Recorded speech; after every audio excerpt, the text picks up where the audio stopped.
In my experience, work-life balance is a destructive force. Nobody's work is perfect. No work is going to be great every minute of every day. We shouldn't feel like because we are contributing to the world in an important way, when you spend so much of your time grinding, multitasking, it's exhausting. It takes focus away. When your focus goes away, you're more likely to make mistakes and you'll take longer. The sad thing is that the people who often get the worst of us are the people that matter the most to us. Of course. Take a moment, slow down, and find something in your immediate moment that's something that lights you up. Welcome everyone to another episode of the Tech Leaders Playbook. Today's guest is Michelle Niemeyer, former high-powered attorney turned burnout expert, certified health coach, and creator of the leadership strategy, The Art of Bending Time. After 33 years in law and personal journey from burnout and reinvention, Michelle now helps leaders design lives and careers that are not just more productive, but more alive. Michelle, thank you so much for being here. Welcome. Well, thank you. Thanks for the invitation. Happy to be here. Michelle, tell me a little bit about how you ended up going from a 33-year law career that people, work really hard to get to now what you're doing. Like, what got you to that point? It took a long time. It was a lot of steps in the process. It wasn't like one thing happened all at once. I wish I could say that. I wish I could say I just woke up one day and magically I changed my career. But I started out in a large firm. I loved what I was doing. I was traveling all over the country and doing really fun cases. And, it's awesome working on cases when there's no financial limitation to what you can do. I bet. And that was the kind of cases I was working on, which was lovely. Then I moved here to Florida, where I worked for a very well-respected local firm in commercial litigation, and was very quickly gobbled up by a boutique, which did what I had been specialized in DC, which was insurance law. But it was on a much more local scale. It was for typically smaller organizations or individuals. And I left that firm after about 5 years and started my own practice and continued down that path in the same specialty. I got frustrated over time with the system, especially representing smaller businesses and individuals, because the system is set up in a way that's so wasteful and so expensive. If you want to do it right, the amount of time you have to spend is a lot, and you can't do the work for free. And it's just really hard working for smaller to mid-sized businesses, which was my typical clientele, and providing that service for them without breaking the camel's back, so to speak. And so I'd find myself working as a volunteer for a year until I won the case and we got fees awarded. So there were a lot of times it was just very frustrating to me, the whole system. And while I was doing law, I was always doing something else. And I found I was doing a lot of things as a volunteer to get what I wanted to fuel me, so to speak, which is actually part of what I teach with the Art of Bending Time, is getting what fuels you. But, you spend more time at work a lot of times than you do at home or doing anything else. So, you want to be able to find those sparks that light you up and fuel you in all parts of your life. You don't want to turn your volunteer work into the place where you get what you need, which is what I did. And I ended up very burned out because of it. Because I was working long hours already. And then on top of that, I was doing a lot of volunteer work, which would get me home at 9 or 10 o'clock at night almost every day. And then, it affected my relationship with my now ex-husband. It really, in the end, I felt like I was just burning the candle on both ends for too long. It almost seems like because you weren't fulfilled in your career, you had to go find something that, that you felt like you were doing good, but then all you did is just burn yourself out. So that sounds like that was the tipping point. Yeah. Yeah. And things weren't so great at home either. So it was like in all of those places, it was hard. And what I've found is we have this concept that's being fed to us lately called work-life balance. And in my experience, work-life balance is a destructive force. Okay. It's something that causes people to feel like they can't be their whole selves Yes. at work or at home. And because of that failure to be able to be your full self with your spouse at home, to talk to them about maybe what's going on at work or the stresses you're under or the kind of things you're doing in your day-to-day or the people that you're interacting with. And flip side, not talking about your personal stuff when you're in the office and not having that tight relationship with your coworkers and your teammates causes you to not be able to fully live your life and to not be able to fully take advantage in a way of the world of, when you think about the degrees of separation, the movie, The 6 Degrees of Separation and the stuff that comes from that. And I live in a city in Miami. We have 2 degrees of separation. I'm not joking. I bet. And it's bizarre and really magical in a lot of ways. But what you find is when you open up about what you love and what you're excited about and what you're doing in all realms of your life, doors open that wouldn't have opened otherwise. Well, you nailed it. I never liked that concept, to be honest with you, work-life balance, because the way it sounded to me was that when you're working, you have no life. And when you're not working, you have a little bit of life, right? Which means if you remove the 8 hours we sleep, the 8 to 10 hours of work that we actually do is basically just bearable instead of enjoyable. And it's funny you brought up bringing your whole self to work. There's actually an author I had on my podcast. His book is called Bring Your Whole Self to Work or something like that. But that's the concept, is you want to enjoy what you're doing no matter what you're doing. And if you're just checking a box, just kind of dealing with it for 8, 9, 10 hours because you don't enjoy what you do, what a shame, right? That's half your life right there. Well, yeah. And the other thing is you're missing out on, it's not just about relationships and network, although it can be, but it's also, for instance, let's say that you are a really talented artist who loved art as a side thing, never did that in your career, but in the place that you work, there's a need for that skill. That skill that you have can color what you're doing at work, even if it's not technically your job to be an artist. That's right. Really cool. And it can affect how you look at things. Trying to think of the name, there's a book out that's very, very interesting. That's about how a lot of the best ideas and the best advancements have come from people bringing a concept from one area of knowledge into a completely different one. That's cool. That's really cool. That happens when you allow yourself to have a broader life than just being very narrowly focused. Michelle, how did your burnout experience shape the way you approach leadership and productivity today? I really balance. I realized I've made it a habit very much so at this point. For me, and everybody's different. This is part of when I work with a client, I will tell them, listen, everybody's different. The first thing we do is figure out what fuels people.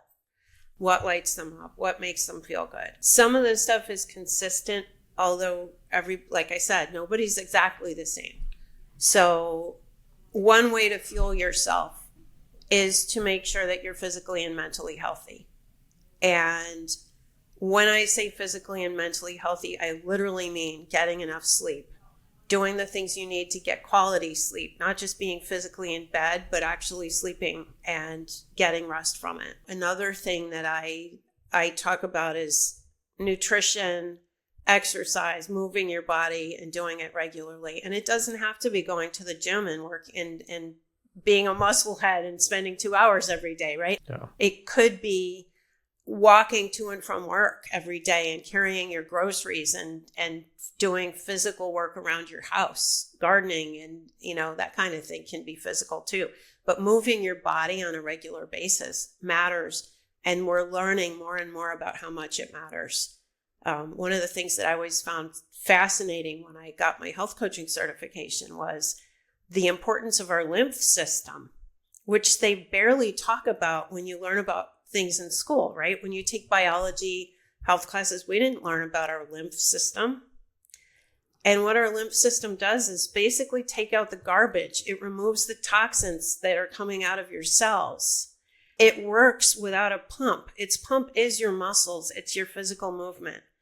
If you just sit all day and you don't move your body, you're literally allowing your body to steep in toxins until your lymph system can work again. Yikes. Mind-blowing.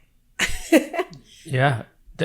You went from a Beachbody coach at this point to a health coach to creating the art of bending time. Yeah. What threads tie all those chapters together? I mean, you kind of alluded to that, right? You're talking about how you figured out it's the whole self and the sleeping well and eating well and exercising and all that. But tell me how those all came together, and let's talk about bending time, because I'm very intrigued by this concept. Okay. So the Beachbody coaching thing happened because I had what turned out to be early symptoms, probably not that early, of an autoimmune liver disease. And I didn't know it. I went to the hospital thinking I had appendicitis. I left the hospital under the impression that I might have gallstones, but they weren't sure about that. And my reaction to that was, there's no way somebody's doing surgery on me for something that can be dealt with as a lifestyle disease. And so I started to work on losing weight, eating lower fat, the things you would do to deal with a gallstone problem, exercising more. And after about a month, I talked to a friend at work who was a Beachbody coach, and I ended up signing up for one of their programs and becoming a coach for the discount. And ultimately staying as a coach for about 7 or 8 years just for the fun of it. I mean, I never made it into a career. I made it into it was a fun thing to do with a bunch of awesome people. And I had a lot of exposure to personal development, which I never had before that.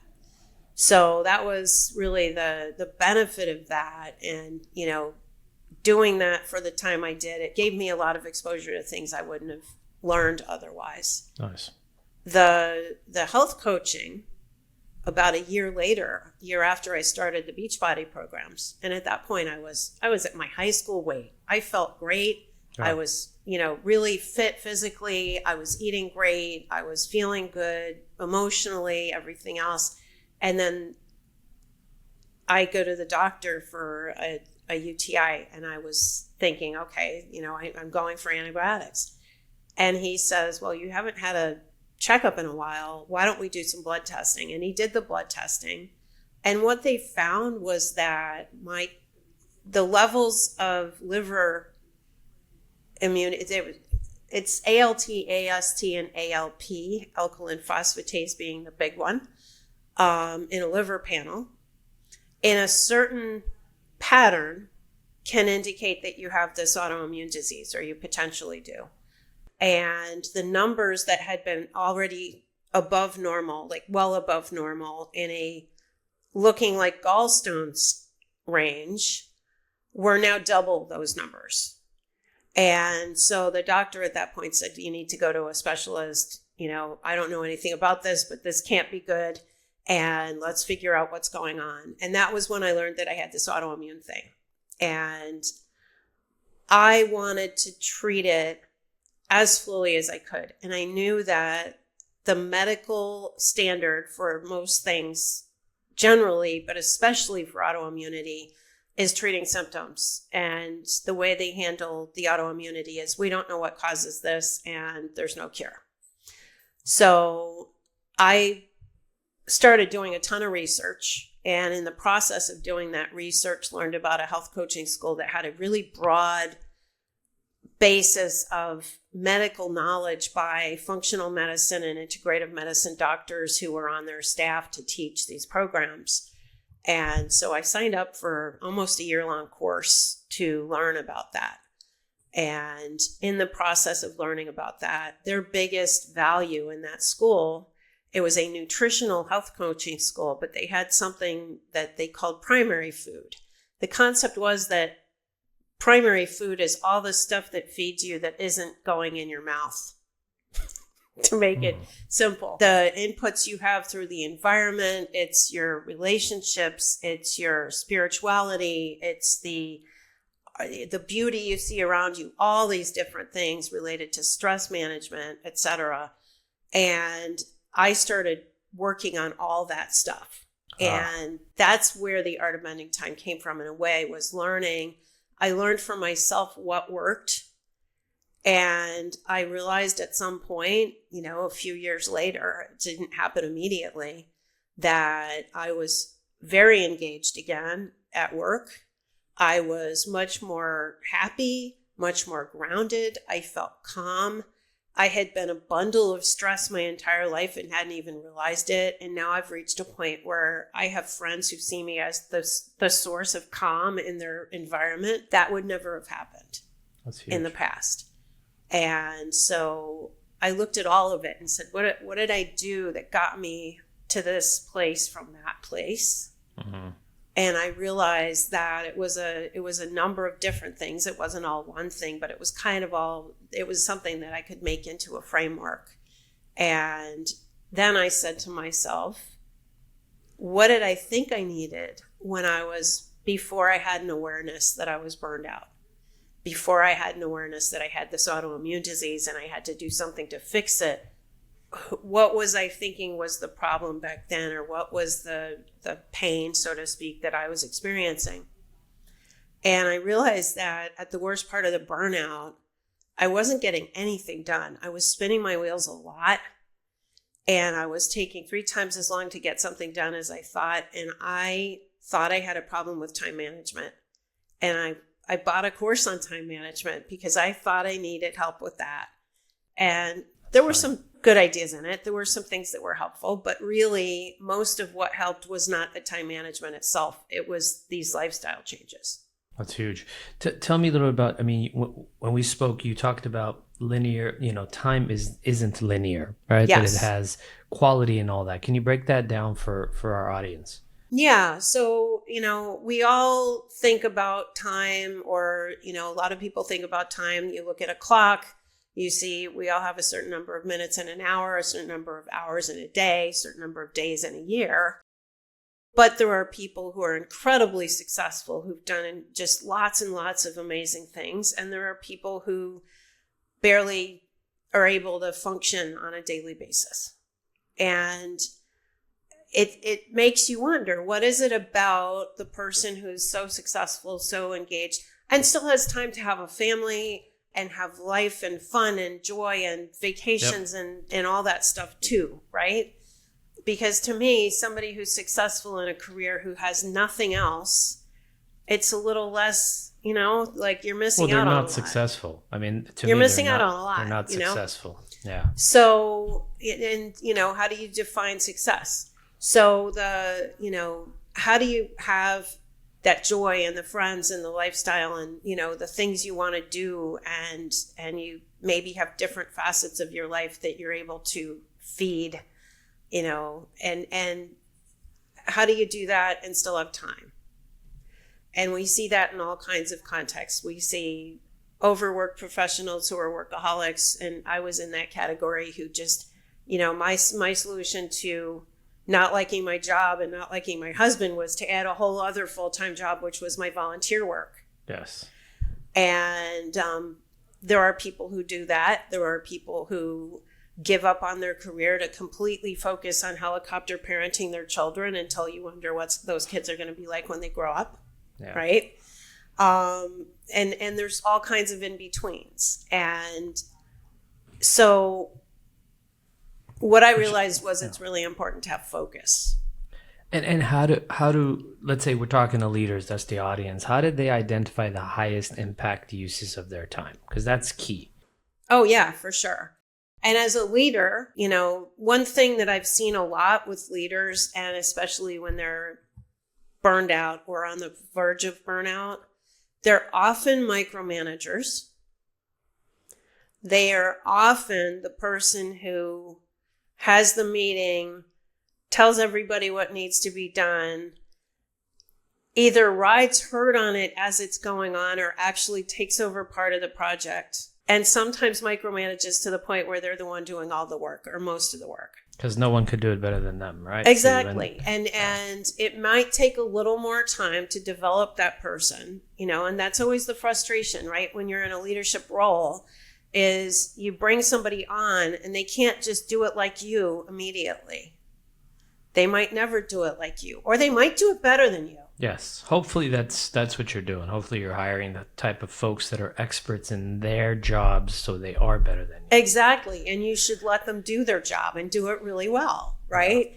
And that's something that, I see a lot of is this complete, some call it hyper independence, some call it micromanaging, but the bottom line is not being a team player in a way that develops the team, and not being a team player in a way that allows the team to really grow and flourish and become great and be connected. Because Michelle, when you have connection like that, it fuels itself. Why do you think so many high achievers burn out, even when they're winning, right, professionally? What is the key? Give us 3 things that you notice that it's the reason why so many are burning out. You need to have, I hate the phrase work-life balance, but you do have to have downtime. You do have to have the ability, and this is where a lot of the burnout happens. They say that if you spend too much of your time thinking about the past, you're depressed. And if you spend too much of your time worrying about the future, you're anxious from a mental health perspective. Of course. And when you spend so much of your time grinding and multitasking, which is, our brains aren't made for multitasking. We know now this is actually not possible. When you're multitasking, you're really just flipping your switches faster. Yeah. Oh, it's exhausting. I'm a multitasker and it's exhausting. It's exhausting. It takes focus away. When your focus goes away, you're more likely to make mistakes and you'll take longer. And one of the things that I've seen a lot of is, you look at one of the first things I tell people about how to be able to maintain focus and to not have these external distractions bothering you is get rid of the notifications. You have Bella and you use Bella. Mm-hmm. And that's awesome because but how many people who have an assistant still say, and they're proud of it. I take my phone calls, or I do these things that really, if you have staff, you have an assistant, you should be able to trust them to do these things that clear your deck so that you can do the important parts of your job. Sure. And it's amazing. When I was a lawyer in a law firm, I was told that I was supposed to answer my phone because my clients should be able to get through to me immediately. That was an idea for a while that it was just like, are you kidding me? We have voicemail, we have assistants, and we have a receptionist at the front desk. And yet you're telling me that I should be interrupted while I'm doing focus work. But, that was their mindset. They thought that every client feels important, and they do, and they should feel important. But at the same time, when they interrupt the flow and you're doing focus work, it's going to take you longer to do that work. And then somebody's going to pay for that, or it's not going to get done. Yeah. It's a concept that as a person, you want to be around for everyone, right? Families pinging you, you've got your team members pinging you, you've got a client pinging you. It's just a lot. You want to be there. So what are some things we could all do to make sure that everybody knows that that's just not, you're not going to be always available all the time, right? Because our phones have become our leashes, our emails have become our leashes, and you've got a social networking that's become its own leash.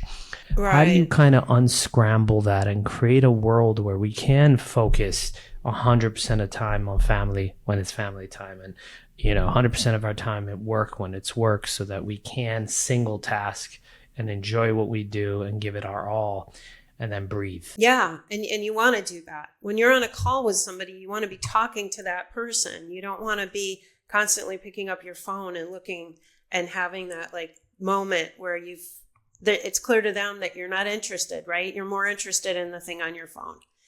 And that can be really hurtful when you're in a relationship and you're doing that to the person that you're in a relationship with, or when you're with your children, whatever that might be. It's a very clear indicator. This is more important to me than you are.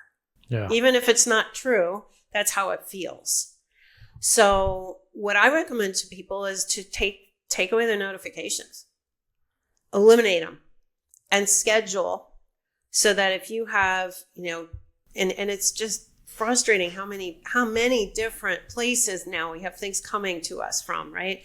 But to take all of that communication and to schedule time to deal with it, or to delegate dealing with it, so that if you have a Bella or you have a VA or you have whatever your system is where you have help, then you have that person be the first line. And extremely helpful. Even they should be probably time blocking, looking at those things. Because if you have 200 emails coming in a day, they're never going to get anything done if they have to look at every email right away. Where if they time you're block back it, to being a slave, right? You're a slave to everything that's coming at you and needs you. Exactly. Many of us struggle with that. I've had people ask me, like, how do you do so many things? And the truth is, honestly, I sacrifice my own kind of mental health sometimes, right? Because I do have to be present in multiple areas at one time, which there's no such thing. Right? No, you can't be. Oh, it's exhausting, so you find yourself mentally exhausted. Physically, no, right? If I'm healthy, I'm working out, it's fine. At least that's covered, but you're mentally exhausted and don't want to talk to anybody. And sometimes you're so tired, you don't want to talk to the only people that count, right? Your family, your spouse, your parents, your brothers, whatever in that moment, you just don't want to deal with it because you just want to clock out from an insane day, and that's not necessarily healthy. The sad thing is that the people who often get the worst of us are the people that matter the most to us. Of course. And that is a devastating mixture. Yeah. So, it's important to be able to at least make some good time and make some, and if it is like you're coming home because your head wants to explode and you need a moment, it's okay to say that. Yeah. And then come in feeling a little better. You need to jump in the swimming pool or go for a walk around the block or whatever that is that gives you that ability to kind of de-stress and let that go. For some people, it's one thing I recommend to a lot of my clients is to have a ritual of the end of the day. I like that. Where you actually go through your whatever your planning method is, whether it's a to-do list or a Kanban or a calendar, whatever you use, to go through that and to look at, okay, here's what I needed to do today. I didn't get to this. I didn't get to that. I did this. I move over the things to tomorrow that I didn't get done yet, and I shut it off. And at that point, you're done for the day with the work stuff. But sometimes if you don't do that, it's like, you can make that mental shift, and that's purely a mindset thing. It's purely in your head. Yeah. That you can make that choice. And sometimes having that habit of clearing your calendar at the end of the day will give you that ability to then make that switch happen. Versus where you might kind not of have done it always otherwise. Being available. Right. Always kind of working, always being productive, always finding time. I think we all have to take a step back, and remember, why do we work so hard? Why do we do the things? And it's usually for our families. Right. Which is accurate. The problem is it gets to a point where the people you're doing it for don't get to enjoy you, and you don't get to enjoy them. Then really, what are you doing it for, right? You're doing it to get away. You're doing whatever. So I think we all have to remember that. So that's huge. And we do it for a lot of reasons. It's not just about our family. And there's, hopefully our work fuels us. Our work gives us things that light us up and make us happy and make us, that we contribute to the world using that work, using that platform. And that's good. And we shouldn't feel bad about that. We shouldn't feel like because we are contributing to the world in an important way that also lights us up and makes us feel good, that that's somehow bad. You want to do both. Yeah. And you want your family to understand the importance of what you're doing and what you're contributing and how it lights you up. And on the flip side, you want them to also have their time with you and be with that best self that you can bring to them. Very good. Very good. You don't need to hate work. If you enjoy what you do, I mean, then that's half the battle, frankly. Right? Ideally, in a perfect world, you want to love at least aspects of work. Nobody's work is perfect. No work is going to be great every minute of every day. There's always going to be some boring task you have to do or something that you don't like as much as other things, whether you're in management or you're the garbage guy. You know what I mean? Like everybody's job has things in it that are good and things in it that are not so good. If it was all good, you'd call it play, not work, right? I mean, think about it though. Every aspect of life is like that. Being at home with your kids can be like that too, right? They can drive you crazy. They can be a big demand on you. They can make you feel bad about yourself sometimes. That's not all awesome either. But what I recommend to people is that they get clarity on what lights them up and that they get that in every aspect of their lives. They proactively look for it. Proactively make a point of having more of it in your day. And when you do that, you won't get burned out because you're enjoying your time and you're feeling good about what you're doing. That's good stuff. You've mentioned SWOT analysis. Yes. A better goal-setting framework. Walk us through SWOT analysis and how that works. It's similar to SWOT, I'm guessing. Yes. And why desire is the hidden filter in this concept. Tell me about that. Yeah. Origin of SWOT comes from the truly bilingual nature of living in Miami and the fact that I learned the SWOT analysis from a business coach who was from Venezuela, who had taught it to me in Spanish. And in Spanish, it's flor, F-L-O-R. So F is fortalezas, which is strengths. L is liabilidades, liabilities. It's is risks. Let's see, our weaknesses. Opportunities is oportunidades. And in their version, it's riesgos as opposed to threats, risks as opposed to threats. So he taught me that, and I really loved it. Not coming from a business school background, I had not heard of it before. I thought it was really very powerful. And when I created The Art of Bending Time, I realized that as you do that analysis, there's another dimension to it, which is just crucial to understand, which is once you've gone to the depth of understanding, what do you have already, in the strength realm? What's that gap? What are the weaknesses? What do you have to get? What do you have to learn? What do you have to accomplish? How much time is it going to take, et cetera, to get that thing done? And then the opportunities and risks analysis.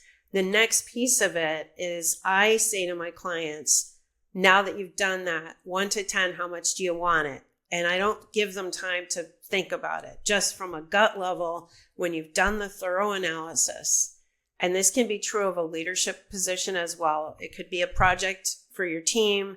It could be a goal for your company, whatever that is. When you really look at it in that deep way, how much do you really want it? And sometimes, and it's not that infrequent, I have people say to me, oh, I don't know, a 5 or a 6. Like, why are you doing it? If it's not an 8 or above, why are you even considering this? Yeah. Why do you want to spend your time and your resources and your effort? And it's shocking how many people carry goals with them that are something they were taught in school was important, something their parents expected of them, something their 12-year-old self decided, and they've been wanting to do this ever since. And I see it in a lot of different contexts. It can be somebody who's built a really successful business and they still think they have to have a master's or a graduate degree because that's what their family told them. But yet it's not really relevant to their business. And they've been dragging along, taking classes at night or something, missing time with their family just so that they could get this degree they don't need. Yeah. It happens all the time. Well, I completely agree with you. It's funny you mentioned that I built, a successful business and what was hilarious, what made my mom so proud is I did a post-bachelorate program at Stanford, and that's all she could think about. And I'm like, you realize I've built multiple successful businesses, and this is what you choose to be proud of, right? It cracks me up when you said, this your parents or somebody told you that this is important, and 40 years later, 30 years later, you're still obsessing over things that don't really matter. I did it just to learn. I did it for enjoyment and for next level, but I didn't need it. Right? Yeah. So to me, it was like, whatever, it's cool. But yeah, I find that very interesting. We do things sometimes for, even if they don't matter. I have a friend who went to law school but didn't practice and started what is now, I'd say, at least a $10 million knowledge industry company. And his mother still asks him if he's going to practice law. That's funny. It's crazy. It's crazy because that's just how they think. So the concept of this sword is for people to really, really assess that desire point. And if it's not an 8, 9, or 10, drop it, right? Drop you don't it need to do it. And do something that matters. Because we spend so much time we really do carry around a lot of baggage that isn't really even ours. Maybe it wasn't our thing to begin with, or it was something that our life has changed. And when we can recognize, what is it that matters to me now? What lights me up, makes me happy? What is my purpose, so to speak, and what I can contribute to the world and do it in the best way possible? And then how can I do that in a way that's aligned with who I am? And it's a brilliant tool to use with a team, because when you do it as a group, one of the things you can do is, as you're looking at your strengths, you can say, okay, here's all the things we need. And as a team, you can figure out who the people are who might be able to fill a spot there. And you might even find out somebody in your team is like, oh my God, I did that like 2 jobs ago and it was really fun and I loved it. And can I take that piece of it? Or they know somebody, or they have a contact, right? It opens the discussion in a way that you're not just trying to come up with all the ideas on your own, and it includes the team and makes them feel part of it so that they have buy-in when you're doing the work. Sure. Michelle, you know what I find really relevant to this topic is just asking a few why questions to get to the kind of the meat of it. And I've done it because I'm curious, or something doesn't make sense to me when I'm trying to mentor someone. And it's crazy. You see their brain kind of unraveling as you're like, oh yeah, but why? Well, we got to get more members to this group. Why? What do you mean why? More members is better. I'm like, yeah, but you don't get paid for it. So why? Well, because a lot of times it comes down to ego. It's right? Common, or it's yesterday's common knowledge, and the world has changed, and economics have changed, and the platforms have changed, and the way that you do things isn't the same. Yeah. And so maybe you don't need a bigger group. Sure. Yeah, exactly. Well, it comes down to what is the benefit to these things that you want to do, and who's that benefit for? Let's talk a little bit about blending personal and professional networks, because there's people that mix it all together and it's just a big soup, and sometimes it's messy. Sometimes people like to kind of separate them. Hey, this is work, this is family, these are my work friendships, these are my personal friendship, and I don't want any of them blending because I need to isolate them and put them in buckets so I don't lose my damn mind. What do you recommend what blend recipe is ideal? Blending in the areas that matter to you. Okay. So again, we talked about finding what lights you up, those sparks, those big goals, the things that you're excited about. And these happen in all areas of your life, right? You may have family goals. You may have personal goals. Your spouse has goals. One thing that I've found, I actually just did a relationship podcast, which was fantastic. And we used the SWOT analysis in a couple situation. It works the same way. So basically, when you blend these things, like let's say your spouse has a big goal and it's their work. It's a work goal for them. But you have ideas, or you have people that might help with that. Is it wrong to connect those dots? I don't think so. I think when you connect those dots, and this is, I don't know if I did this when we talked, but I have my dog toy. Yes, you showed me. Yeah.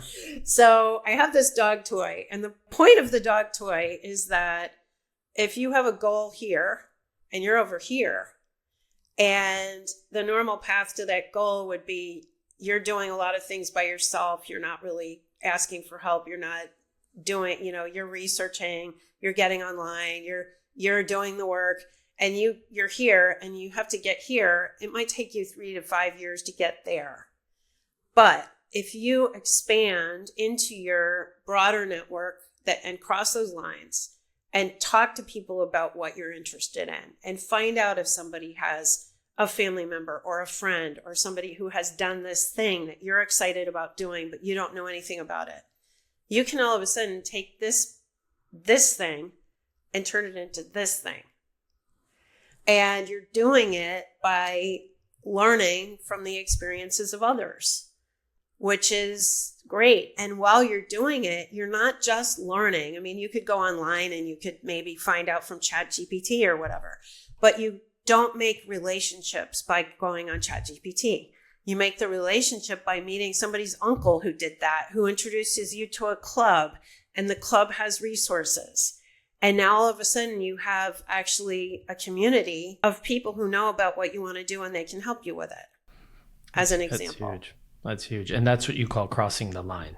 Exactly. Right? Exactly. To connect the dots across those lines so that you're not living your life in silos. Yes. Because we're not made to live, we're not lobotomized people who live our lives in silos. Michelle, what I learned, I like to consider myself a go-giver, right? I'm constantly connecting people, advising people wherever I can, helping them.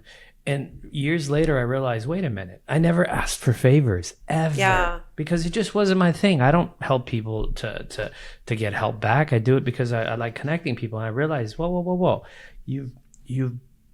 You've provided so much value. You got to capture some of that value back when you need it, not because you have to check a box and they owe you a favor. Right. It's because it's all you're trying to do is help. So ask for help. That's the one advice I have for people is when you need help, ask for help. And sometimes I ask help for other people. It's nothing to do with me. I'm trying to take one cause and connect it to someone that could help with that cause. And I don't necessarily win anything, but it's worth it. Sometimes we're scared. I don't want to use up a bullet for you, Michelle, because I will lose that bullet. We think in this small world where when the world is actually infinite, and it's infinite. Connect so the much dots. Opportunity, and when you do those things for other people, it does come back to you somehow. Absolutely. And that's another thing that I think is very important for people to realize. And again, like the micromanager, the person who takes it on themselves, the person who says, I'll never do anything that I would never ask my people to do anything I won't do. So I'm going to be there all weekend too, right? Like that mindset, that person generally doesn't ever ask for help. Yeah. That's the person who says, I can do it all. I can do it myself. I don't need help with this. And one thing that I learned in this period of when I was very burned out and coming out of it was that there's nothing wrong with asking for help. And in fact, when you reject help, people feel like you're rejecting them. Yes. And that can become a way to build a wall and not interact and not connect, because people who have made an overture to help want to help you. And it's often an overture to connect with you. It's a way for them to get to know you. It's a way for them to be part of something with you. And when you reject that because you think it's a hassle or it's a burden on them, or, whatever you've been taught to believe about not asking for help. I was raised that way. So I get that. Sure. What you're also doing is pushing people away. And when you push people away, it destroys what could be a good relationship. It's huge. Accept help. Sometimes people, I find, don't accept help because they're afraid that then they'll owe this favor to someone. that they'll have to deliver one day. And it's just small thinking. We got to just give, love, share, help each other, and when need, ask for help, get help, accept help. Absolutely. For sure. And again, another way to bend time. 2 people get things done faster than one. Yeah. We were talking before we started recording. I have a big wraparound balcony in my apartment, and I had to get all my furniture inside, and I am single, so I don't have somebody in my household who's helping me carry this stuff. And I went down the hall and I talked to my neighbor and said, "Hey, can you help me move this stuff?" Now I've met him. He's a really cool kid from Spain. And I learned he's also a lawyer. He's an international lawyer who does various stuff. I mean, it was a fascinating conversation came out of this, being willing to ask somebody to help me lift my table because I've got this big, heavy table that you really need 2 people. And, I could have called the staff and said, we have desk people downstairs and maintenance people and whatever, and said, hey, can you send a maintenance man? But instead, I chose to get to know a neighbor, and it worked out beautifully. I have a friend now down the hall. That's really cool. You got to ask for help. You got to accept help. It's, there's people that like to give gifts, but they don't accept gifts. And I actually think that's being selfish, right? Because part of why they love gifts is the feeling of you get yourself when you give, and by never receiving anything back, it's a little unselfish. I know people like that. They mean well, but what they don't know is by never accepting help or never accepting gifts is that actually they're being selfish. Yeah, again, it's another form of rejecting the person's overture to you. Yes. The person is saying, hey, I appreciate you, and I thought of you, and I want you to have this, whatever it might be. Sure. And, there are a lot of people who have this mindset of, oh, what do you want in return? Or it's not what I wanted, and so I'm just going to say I don't want it, or I don't accept anything from anyone because that would be allowing them in. Yeah. How do you, what was the biggest aha moment you've had throughout your journey? I think it was actually that accepting help thing. Mm. It was a point where someone said something to me, and I don't remember exactly what it was, but it was someone offered me help with something, not a big deal, kind of like this moving the table thing. Yeah. And I said, no, I can do it. Don't worry about it. And this person was like, well, why won't you let me help you? Yeah. And it hadn't even occurred to me that someone might feel rejected or feel like somehow I'm not, like, why wouldn't I let them? It was more like, I don't want to take your time. Yes. I don't want to ask you to do this physical work to help me or whatever it was. Yeah, I think it was something I used to. Yeah, and I was like, oh, you can help if you want, but I hadn't really considered that this was this person's way of offering so that they could be friends, right? They were looking for a way to connect. Well, one more thing, there's a piece that you even missed there, Michelle. Yes, there's that, but you forget people they feel good about themselves when they're doing good in the world. Right. So in that moment, if you say, no thanks, I don't need your help. Okay, well, that person doesn't get the privilege of feeling good about themselves because they helped someone out. Yes. So we forget that piece, right? It's like sometimes it's not about us. It's not about them wanting to be friends or anything. It's just about them and they want let them feel better about themselves. Absolutely. Exactly. And it's a big deal. It's a very big deal. But a lot of us, and I dare say often, especially women, yes, in the workplace, are very uncomfortable about accepting help because they feel that they'll be perceived as not being able to do the job. Sure. Or not being competent or not being as productive as they should be. And that's a tough spot to be in, because if you have a team and you want them to integrate and work well together, it involves working together. Yeah. One of the biggest lessons I learned as a leader is let your people work together and get out of the way, right? Mm-hmm. And it's very powerful. But first, you need really good people, yes, who can actually are competent and interested in doing a great job. Yeah. So there is a preliminary step, right? Because if you have a bunch of incompetent people that aren't good at the job, again, it's your fault. I did a solo episode where I basically said, as a leader, everything's your fault anyway. Right. It's like these Your people are name is on the terrible. line. It's all you. It's all you, right? As a leader, it's you created this atmosphere. So fix it first, then let go. Yes. Right? But also give credit when they do something good. 100%. 100%. And, it's huge. Michelle, what's your favorite book? My favorite book is actually, I would say, fiction. Mm-hmm. Is a book called The Red Tent. Okay. Which is about women in biblical times. And it's an incredible story about community, really. Okay. And about the power of that community. And it's just one of those books, you read it and I stayed up all night reading part of it. Really? One more time, what was it called? The Red Tent. The Red Tent. How cool. Yeah. I want to say that the author is Anita Diamantis or something like that. I can't remember her last name for sure, but it was fantastic. And, I read a lot. I find a lot of it goes in one ear and out the other, so to speak. I do a lot of audio, so that's why I'm saying me too. Yeah, as you're driving or working out, only a small portion of that is actually going in. Yeah, and some of it's, some of it's the same old stuff that it just feels like you're not getting anything new. But that book was one of those ones that kind of stopped me in my tracks. And to this day, and I read it like 15 years ago. It's still it's just an amazing book. In fact, now you're making me want to read it again. I'm gonna go pick it up. Let's, in our closing kind of segment, if listeners only remember one thing from today, if they were doing what you just described, where they're kind of listening while they drive or work out or whatever, what's the one takeaway from today's episode? Take a moment, slow down, and find something in your immediate environs, in your immediate moment, that's something that lights you up.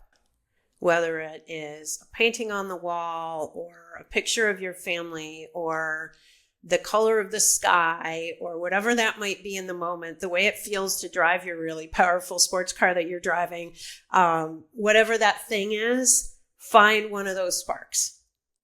Because if we can live our life where we're looking for those sparks and we're feeling them and finding them all the time, we will never not be fueled. That's really powerful.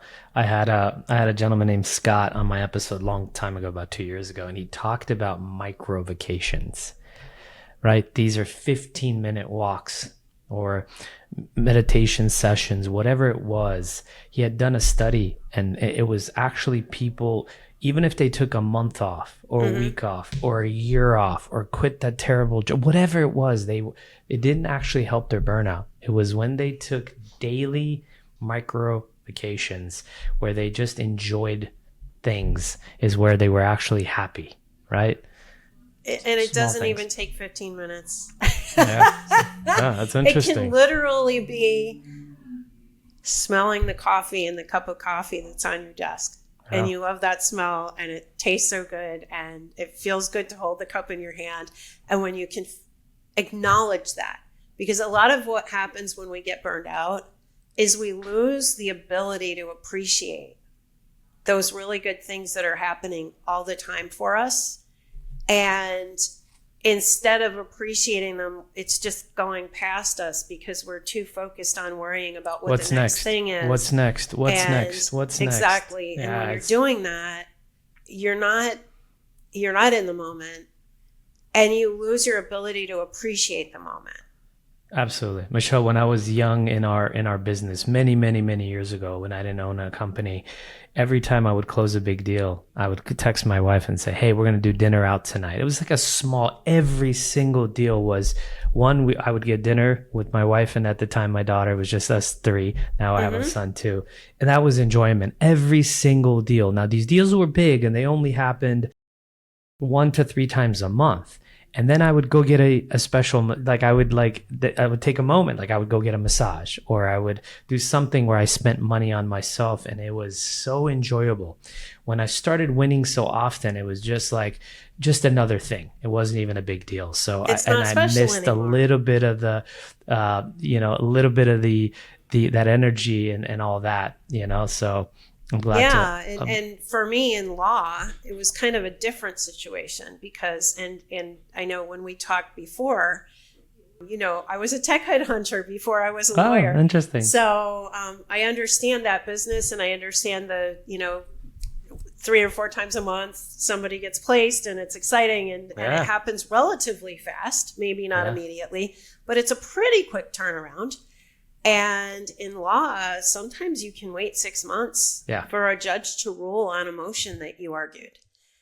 And that is just brutal because it's like, for me, it was like by the time I got to where I had the result, I was so far past it. And my client had been calling and harassing me about wondering when it was done. When's it going to be done? When's it going to be done? As if I could control that. And so by the time it happened, I'd just be like, oh, okay, well, we won. You become jaded. You become jaded and forget like, hey man, there's a reason we do these things, Well, Michelle, this has been great. Thanks for joining. Listeners can connect with you on LinkedIn, I'm sure, and your personal website. Absolutely. MichelleNiemeyer.com. I know a lot of your people are in the U.S. Yes. They can text the word clarity to 33777. And by doing that, they can sign up to be part of a free community I have that has tools. And the tools include a guided meditation and journaling prompts to find clarity on those things that light you up. And it also has the SWOT analysis form to just remind them of what those things are so they can do that for themselves. Very powerful. Make sure you guys take advantage. Michelle, thank you so much for being here. It's been a pleasure. I learned a ton. I felt like this was a meditation session for myself. So thank you.